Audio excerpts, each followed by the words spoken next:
하나님 말씀은 고린도 후서 9장 6절부터 15절까지입니다.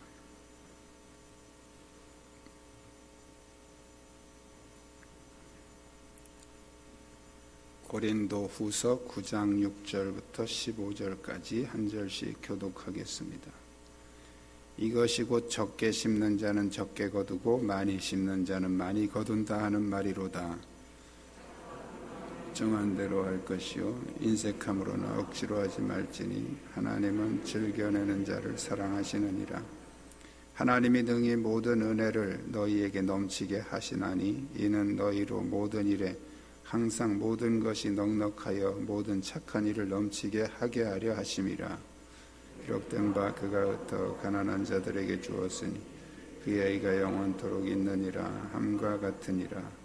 심는 자에게 씨와 먹을 양식을 주시는 이가 너희 심을 것을 주사 풍성하게 하시고 너희의 의의 열매를 더하게 하시리니 너희가 모든 일에 넉넉하여 너그럽게 연보를 하면 그들이 우리로 말미암아 하나님께 감사하게 하는 것이라. 이 봉사의 직무가 성도들의 부족한 것을 보충할 뿐 아니라 사람들이 하나님께 드리는 많은 감사로 말미암아 넘쳤느니라. 이 직무로 증거를 삼아 너희가 그리스도의 복음을 진실히 믿고 복종하는 것과 그들과 모든 사람을 섬기는 너희의 후한 연보로 말미암아 하나님께 영광을 돌리고 또 그들이 너희를 위하여 간구하며 하나님이 너희에게 주신 지극한 은혜로 말미암아 너희를 사모하느니라. 말할 수 없는 그의 은사로 말미암아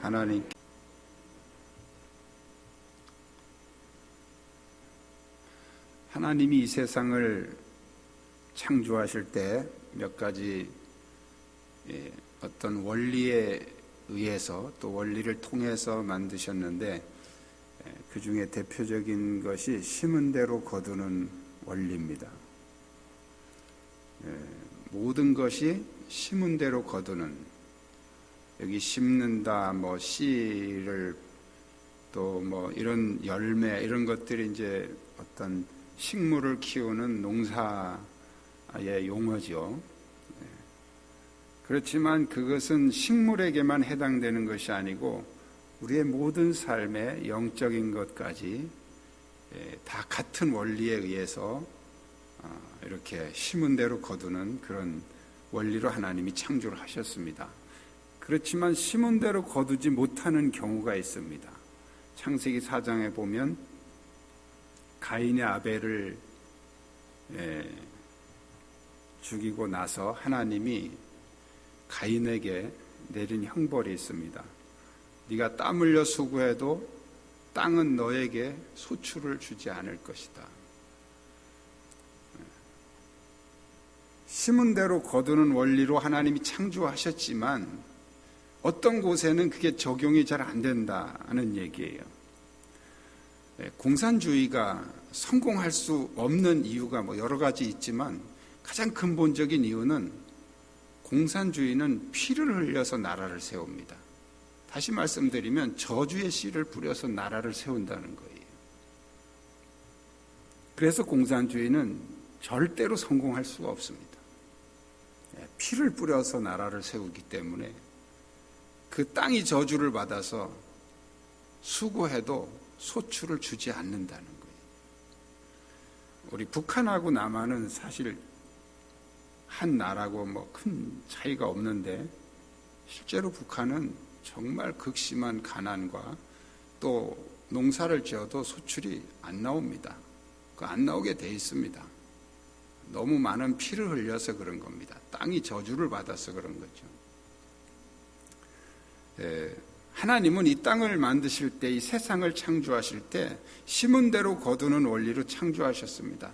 그러나 그 심은 대로 거두는 원리는 하나님의 축복 안에 있을 때에 그런 것이죠. 왜 하나님은 그렇게 하셨을까? 오늘 본문에서 바울은 고린도 교회에게 이 원리를 적용해서 하나님이 이런 이유 때문에 심은 대로 거두게 하신다는 것을 우리에게 설명해 주고 있습니다. 첫 번째는 삶을 더 풍성하게 하시기 위한 것이다 하는 거예요. 마태복음 13장에 보면 예수님이 비유를 하나 말씀하시는데, 우리가 잘 알고 있는 씨 뿌리는 비유라는 비유입니다. 그 비유에서 이제 4가지 밭이 나오죠. 4가지 밭이 나오는데, 그 중에 그 열매를 거두는 밭은 딱 하나, 좋은 땅 또는 뭐 옥토 이렇게 우리가 얘기하죠. 근데 거기서 예수님은 30배, 60배, 100배 이렇게 열매를 거둔다고 말씀하고 있습니다. 100배는 이제 최상의 풍년을 얘기하는 거고요. 30배는 최악의 경우 30배라는 거죠. 그리고 60배, 보통이 60배. 이 비유는 이제 예수님이 농사 짓는 얘기를 하는 게 아니고요. 우리 마음에, 우리의 삶에 어떤 그 영적인 부분들을 말씀하고 있는 것입니다. 자, 성경에서 심은 대로 거둔다 하는 말은 한 알 심어서 한 알 거둔다는 얘기가 아니고, 한 알 심으면 최소한 30배, 보통 60배, 잘 되면 100배를 거둔다, 그런 말씀이죠. 저주받은 삶은 이 사탄에게 짓눌려서 종자조차도 뺏깁니다. 그래서 땅이 소출을 주질 않아요. 그러나 하나님은 우리가 하나님의 축복 안에 있을 때는 최소한 30배, 60배, 100배의 열매를 거두게 된다는 거예요. 오늘 8절에 보면 이는 너희로 모든 일에 항상 모든 것이 넉넉하여 모든 착한 일을 넘치게 하려 함이라. 농사일이 힘들지만 계속해서 농사를 짓는 것은, 농사꾼들은 심은 대로 거두는 원리를 알기 때문에, 또 그 기쁨을 알기 때문에 농사를 짓는 것입니다. 오늘 그 본문은 고린도 교회 성도들에게 바울이 쓴 편지인데요. 고린도 교회 성도들은 참 열정적이고 뜨거운 열심이 있었던 교회입니다. 고린도 전서에 보면 막 다툼도 있고 분쟁도 있지만, 사실은 이 분쟁이요, 열정이 있는 사람들한테 일어나는 부정적인 현상이에요. 관심 없고 열심 없는 사람은 싸우지도 않아요. 싸울 필요도 없고요. 근데 열정적인 사람들이 좀 안 좋은 그런 결과가 나타날 때 이제 분쟁이 있는 거죠. 근데 이 고린도 교회는 굉장히 열정적인 그런 교회였고 은사도 많았던 그런 교회인데, 헌금에 인색했어요. 열정은 있는데 하나님 앞에 드리는 헌금에 인색하단 말이에요. 그래서 바울이 이 고린도 교회에 대해서 헌금을 좀 풍성하게 열심히 할 것을 이제 권면하면서, 이 하나님이 심은 대로 거두게 하시는 이 이유를 바로 우리의 삶을 더 풍성하게 하시기 위함이다, 그것을 말씀하고 있습니다. 신앙생활 하면서 어려운 게 몇 가지가 있죠. 사람마다 다 다르지만, 근데 그 중에 하나가 뭐냐 하면 헌금입니다. 헌금. 이 헌금 이렇게 쉽지 않아요. 사람에 따라서 다 다릅니다. 어떤 사람은 그렇게 어렵지 않은데 어떤 사람은 정말 어려운 사람들이 있습니다. 헌금은 우리가 어떤 차원에서 생각해야 되냐면, 하나님께서 우리에게 복을 주시기 위한 축복의 씨앗이다, 이렇게 이해를 하셔야 됩니다. 하나님이 우리에게 복을 주시는데 우상 종교나 미신 종교하고 달라요. 우상 종교나 미신 종교는 그냥 무조건 그냥 달라고 빌면 된다고 사람들은 그렇게 믿고 있지만, 하나님은 성경에 아주 정확하게 우리에게 우리가 어떻게 복을 받는지에 대한 말씀을 하고 있습니다. 그건 하나님과의 관계에서 우리가 하나님 앞에 뭔가 우리의 마음을 표현하고 하나님을 사랑한다는, 그리고 하나님이 창조주이시라는 그런 마음의 고백을 해야 되는데, 그 고백을 눈에 보이게 표현하는 게 헌금이란 말이죠. 그래서 하나님은 그걸 통해서 우리에게 이 사람이 정말 나를 사랑하는구나. 물론 우리 마음까지 다 아시지만 그렇게 하시고 그걸 확인하시고 그 다음에 그에게 하나님이 그 대가를, 열매를 풍성하게 돌려주신다는 거예요. 할렐루야. 그래서 헌금은 단순하게 어떤 그 물질적인 것을 넘어서서 하나님과 우리의 관계에 있어서 아주 중요한 요소라는 거예요. 그래서 이런 축복의 씨앗을 우리가 심지 않고 그냥 무조건 달라고 하는 것은 미신 종교하고 비슷한 거예요. 하나님은 우리의 어떤 행위, 우리의 어떤 행동을 통해서 우리에게 복을 주십니다. 그 중에 하나가 이제 헌금 생활이죠. 농부는 옆집에서 곡식을 빌려다가 먹어도 종자는 절대 안 건드립니다. 종자는 잘 보관해 두죠. 왜냐하면 그게 내년 농사니까. 내년 농사를 지어야 되니까. 우리가 하나님 앞에 드리는 헌금이 우리의 전체 삶에서 축복의 씨앗을 심는 축복의 씨앗이라고 생각한다면 그 부분은 건드리면 안 된다는 거예요. 하나님과 우리 관계의 문제이기 때문에 우리가 가장 좋은 것을, 성경은 계속해서 우리에게 흠 없는 것, 또 첫 번째 것, 가장 좋은 것을 하나님 앞에 드리라고 말씀을 하고 있습니다. 왜 그렇습니까? 하나님이 우리의 삶의 가장 중요한 부분에 생각하기를 원하시는 거예요. 그러니까 우리가 하나님께 최상의 것을 드리기를 원하시는 겁니다. 그럼 왜 그러실까요? 하나님도 우리에게 최상의 것을 주시기를 원하시기 때문에 그런 거예요. 할렐루야.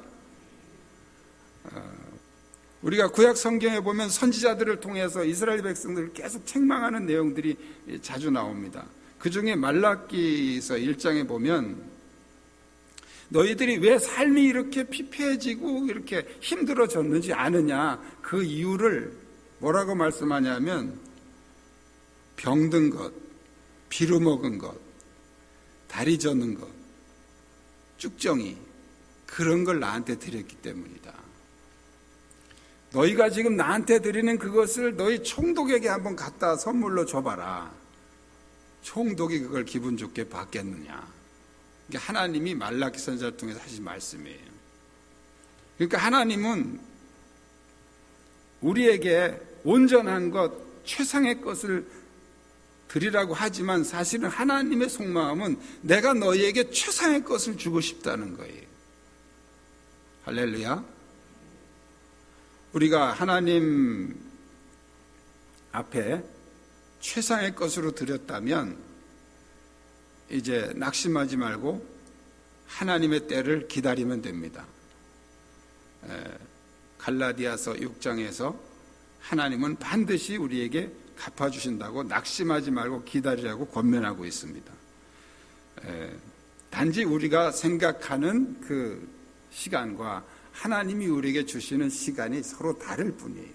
우리 하나님의 시간을 모르기 때문에 우리가 답답하고 때로는 낙심도 하고 상처도 받고 그러지만 하나님은 약속에 신실하신 분이십니다. 그러니까 우리는 그 하나님이 우리한테 해주셔야 되는 부분에 대해서는 아무 의심하거나 걱정하거나 보챌 필요가 없어요. 그냥 맡기시면 됩니다. 맡기시면 하나님은 정확하게 알아서 갚아주십니다. 할렐루야. 두 번째는 의의 열매를 더하게 하시기 위한 것이라는 겁니다. 10절에 보니까 심는 자에게 씨와 먹을 양식을 주시는 이가 너희 심을 것을 주사 풍성하게 하시고 너희 의의 열매를 더하게 하시리니. 의의 열매를 더하게 하신다. 의의 열매가 뭘 말하는 것일까요? 11절, 12절에 나오는 게 의의 열매입니다. 그들이 우리로 말미암아 하나님께 감사하는 것이다. 그들이 누굽니까? 바로 이 고린도 교회가 보낸 선교비를 받는 그 사람들, 우리 교회에서 보내는 그 선교비를 받는 그 사람들, 그들이 우리로 말미암아 하나님께 감사하게, 이게 의의 열매다 말이죠. 그 다음에 성도의 부족한 것을 보충한다. 그 다음에 넘치도록 풍성한 감사를 하게 하려 합니다. 이게 의의 열매예요. 하나님은 심은 대로 거두게 하신 원리를 통해서 우리가 선한 일을 심어서 의의 열매를 거두게 하신다는 거예요. 우리가 드리는 헌금을 단순하게 물질적인 것으로 계산하면 우리는 낙심하게 됩니다. 우리가 하나님께 드리는 것은 물질 이상의 영적인 결과를 가져온다는 사실을 우리는 기억해야 됩니다. 내가 드린 것이 누군가에게 하나님의 은혜를 경험하는 기회가 되고 그 사람이 또 다른 사람을 위해서 어떤 삶을 드리는 그런 동기가 된다면 내가 드린 헌금은 바로 하나님의 나라를 확장하는 기초가 된다는 거예요. 여러분이 드린 헌금으로 현재 우리가 교회적으로 하는 것은 국내에 9 교회와 기관들이 있고요. 해외에도 9 교회와 기관들이 있습니다. 왜 이걸 해야 됩니까? 의의 열매를 더 풍성하게 하기 위해서 하는 거예요. 심은 대로 거두게 하시는 그 하나님을 우리가 믿기 때문에 교회가 재정적으로 어려워도 이런 일들을 하는 것입니다. 어떤 사람들은 그럽니다. 우리 교회가 다 넉넉해지고 이제 남으면 그거 가지고 선교하면 된다. 그럼 평생 못해요. 선교는 그렇게 남는 거 가지고 하는 게 아니에요. 농사 짓는 사람이 실컷 먹고 남으면 내년에 종자하면 돼. 이렇게 하면 농사가 되겠습니까? 제일 먼저 종자부터 떼놓고 그 다음에 나머지 가지고 먹는 거죠. 마찬가지예요. 교회적으로 이 교회 말고 다른 어떤 선교단체나 교회나 다른 지역을 위해서 우리가 보내는 것은 우리의 11조와 같은 거죠. 하나님의 나라를 위해서 우리 교회가 심는 거예요. 그것을 통해서 더 의의 열매를 풍성하게 하실 것을 우리가 믿기 때문에 재정적으로 어려워도 우리는 그 일을 계속 하는 것입니다. 할렐루야. 세 번째는 하나님께 영광을 돌리게 하시기 위한 것이라는 거예요. 우리가 하나님께 영광을 돌리는 방법이 여러 가지가 있습니다. 우리가 찬양하고 기도하고 또 예배 드리는 것도 하나님께 영광 돌리는 거예요. 성경에 보면 하나님께 영광이 된다는 말이 여러 가지로 나옵니다. 그 중에 하나가 바로 헌금을 드리는 거예요. 헌금은 바로 하나님을 우리의 창조주로 인정하는 것이고 또 하나님께서 우리에게 복을 주신다는 것을 믿는 믿음의 고백입니다. 우리가 하나님을 믿는다고 이렇게 말을 하죠. 그러나 우리의 삶에서 우리의 가장 중요한 것을 하나님 앞에 드리지 못한다면 그것은 하나님을 신뢰하는 게 아니에요.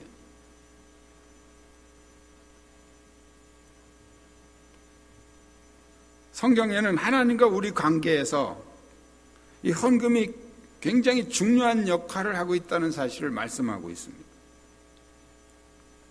예수님도 계명을 다 지켰다는 그 율법사에게 뭐라고 말씀하십니까? 가서 너의 모든 소유를 팔아 가난한 자에게 나눠주고 나를 따르라 이렇게 말씀하십니다. 계명을 다 지켰지만 네가 한 가지 너를 묶어놓고 있는 게 있다. 그게 바로 그가 가지고 있는 재물이라는 거예요. 그 재물까지도 다 풀어줄 수 있어야 네가 정말 하나님을 신뢰하는 것이고 계명을 온전히 지키는 것이 된다는 거죠. 마태복음 6장 20절에서는 예수님이 너희 재물을 하늘에 쌓아두라. 내 보물이 있는 곳에 내 마음도 있다. 하나님이 우리에게, 이스라엘 백성들에게 내 마음을 다하고 뜻을 다하고 성품을 다하고 힘을 다하여 주 하나님 여호와를 사랑하라고 말씀하시죠. 내 마음을 다하고 뜻을 다하고 힘을 다하고. 그걸 어떻게 하는 게 그렇게 하는 겁니까? 여러 가지가 있지만 우리의 마음을 다한다. 예수님 말씀대로 내 보물이 있는 곳에 내 마음이 있다. 하나님 나라를 위해서 우리가 드리는 만큼 우리의 마음이 하나님 나라에 가 있다는 거예요. 그래서 예수님은 너희 보물을 하늘에 쌓아두라, 이렇게 말씀을 하신 것입니다. 재물이라고 하는 것은 제2의 생명이라고도 할 만큼 사람에게 있어서 굉장히 중요한 거예요.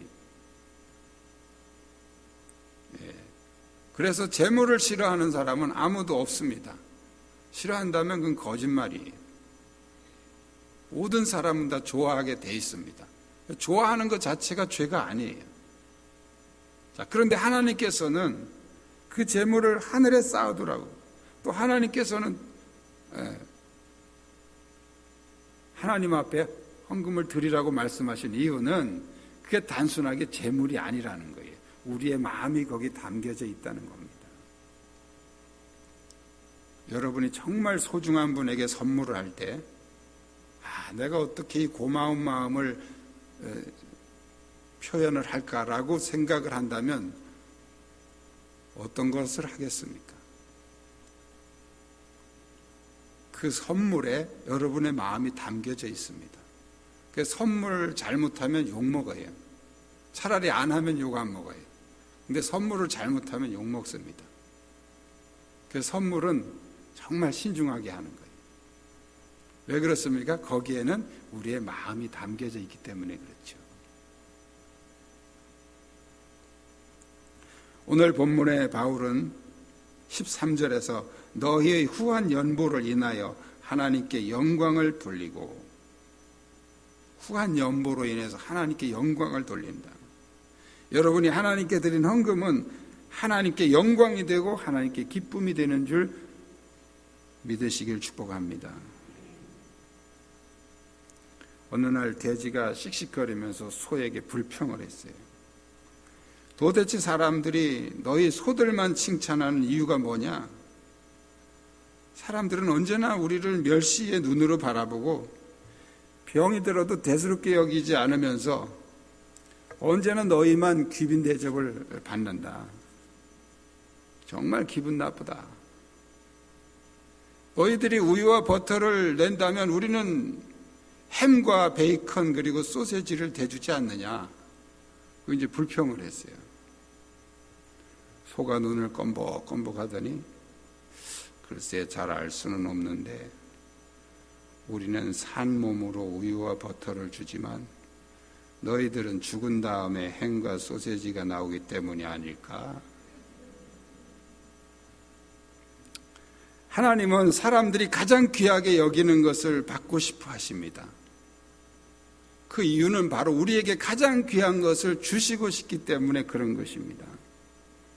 하나님은 우리에게 모든 것을 다 주셨어요. 이미 예수님을 통해서, 십자가를 통해서 우리를 구원하시고 우리에게 가장 중요한 영원한 생명을 주신 분이십니다. 그리고 그분은 전능하신 창조주 하나님이십니다. 우리의 삶에 꼭 필요한 것, 필요 없는 게 아니에요. 꼭 필요한 것을 우리가 쪼개서 하나님을 섬길 수 있다면 그 사람은 부유하신 하나님의 사랑을 체험하고 또 이 땅에서도 정말 부유한 그런 삶을 살게 될 줄로 믿습니다. 많은 사람들이 심지도 않고 거두려고 하는 이 욕심 때문에 낙심하고 좌절합니다. 그러나 우리는 기억해야 됩니다. 하나님은 정확하신 분입니다. 우리가 심지도 않았는데 달라고 그런다고 주시는 그런 분도 아니고, 심었는데 하나님이 떼먹는 분도 아닙니다. 정확하게 하나님 우리가 심은 대로 거두게 하십니다. 그러나 우리가 심은 대로 거두지 못하는 것은 서두에 제가 말씀드린 것처럼 죄와 저주의 사탄의 세력 아래에 있을 때는 심은 대로 거두지 못합니다. 심은 대로 거두는 것은 하나님의 놀라운 축복이며 은혜입니다. 이 은혜가 여러분의 삶에 넘치시기를 축복합니다. 기도하겠습니다. 오늘 주신 말씀 기억하면서 하나님, 내가 심은 대로 거두는 원리를 따라서 영생을 위해서, 하나님의 나라를 위해서, 의의 열매를 위해서, 하나님의 영광을 위해서 마음껏 심고 하나님 주시는 복을 누리는 복된 가정이 되게 하여 주옵소서. 우리 함께 통성으로 기도하겠습니다. 살아계신 역사하신 아버지, 오늘 맥주감사절을 통해서 우리에게 다시 한번 심은 대로 거둔 원리를 깨우쳐 주시니 감사합니다. 주여, 우리가 주님을 제대로 믿지 못하고 의심하고 하나님의 나라 영광에서 마음껏 심지 못했음을 회개합니다. 주여, 이제 주님의 말씀을 믿고 하나님을 절대 신뢰하고 심은 대로 거두는 원리를 따라서 하나님 나라와 영광을 위해서 마음껏 심고 주님을 기쁘시게 하며 하나님께 영광 돌려드리는 복된 삶을 살도록 주께서 인도하여 주시옵소서. 심은 대로 거두게 하시는 주님을 찬양합니다. 지난 반년 동안도 어수선한 세상 속에서 우리를 보호하시고 오늘 맥주 감사주일로 영광 돌리게 하시니 감사합니다. 우리가 비록 이 땅에 살지만 하나님 나라를 바라보면서 소망 가운데 살게 하시니 감사합니다. 심은 대로 거두게 하신 하나님의 섭리를 깊이 깨닫게 하시고 이 땅에 사는 동안에 영생을 위해서, 의의 열매를 위해서, 하나님의 영광을 위해서, 하나님의 나라를 위해서 심을 수 있는 믿음을 주옵소서. 질병으로 고통받는 이들을 주님의 사랑의 손길로 고쳐주시고 이들의 가정에 역사하는 모든 어둠의 세력을 떠나가게 하시며 기쁨과 감사로 충만한 가정 되게 하여 주시옵소서. 마음의 근심과 걱정으로 눌려있는 이들에게 하늘의 평강을 주시며 성령으로 충만하게 하셔서 주님의 기쁨이 충만하게 하여 주시옵소서. 예수 그리스도의 이름으로 기도드리옵나이다. 아멘.